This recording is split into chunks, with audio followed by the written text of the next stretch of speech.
মধুপুর গ্রাম। গ্রামটা ছিল খুবই সুন্দর, কিন্তু এই গ্রামটা এক অভিশপ্ত ছিল। সেই গ্রামের রাস্তার মধ্যে প্রতিদিনই লাশ পাওয়া যেত। প্রতিদিনের মতো আজকেও একটি লাশ পাওয়া যায়। কিভাবে তার মৃত্যু হয়েছে কেউই বলতে পারল না। ও তো কালকায় আমার দোকান থেকে সদাই পাতি এনেছে, আজ ওর এ দশা কিভাবে হলো? ছেলেটা তো এই কাপড় পরে আমার দোকানে গিয়েছিল।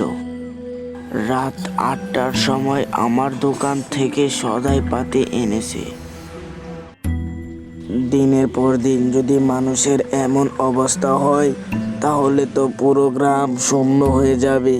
এর একটা কিছু করতেই হবে। এই বিষয়টা গ্রামের মোড়ল জেনেও গ্রামের মোড়ল কিছুই করছে না। আমাদের এই বিষয়টা নিয়ে ভাবা উচিত। সবাই সবার অনেক কথা বলল, কিন্তু আমার মনে হলো না এটা কোনো জীবজন্তুর কাজ। আমার মনে হচ্ছে এটা কোনো ভূত প্রেত তাকে মেরে ফেলেছে। আমি সেখান থেকে চলে আসতে থাকি।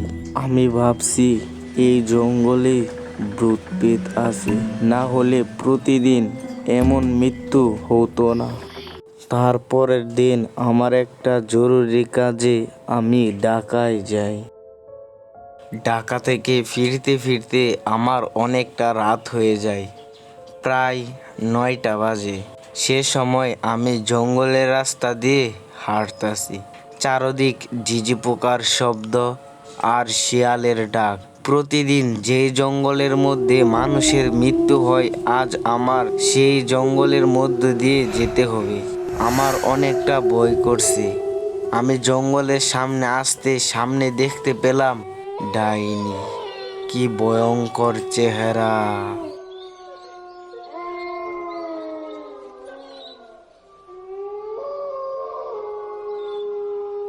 আমি আর কিছু না ভেবে সেখান থেকে দৌড়ে বাড়িতে চলে আসি।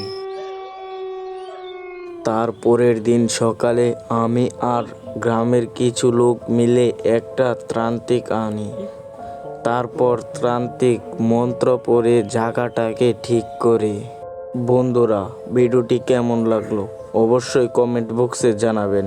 ভিডিওটি যদি ভালো লেগে থাকে তাহলে চ্যানেলটিকে সাবস্ক্রাইব করে পাশে থাকা বেল আইকনটি প্রেস করে দেবেন। ভিডিওতে একটা লাইক দিতে কিন্তু ভুলবেন না।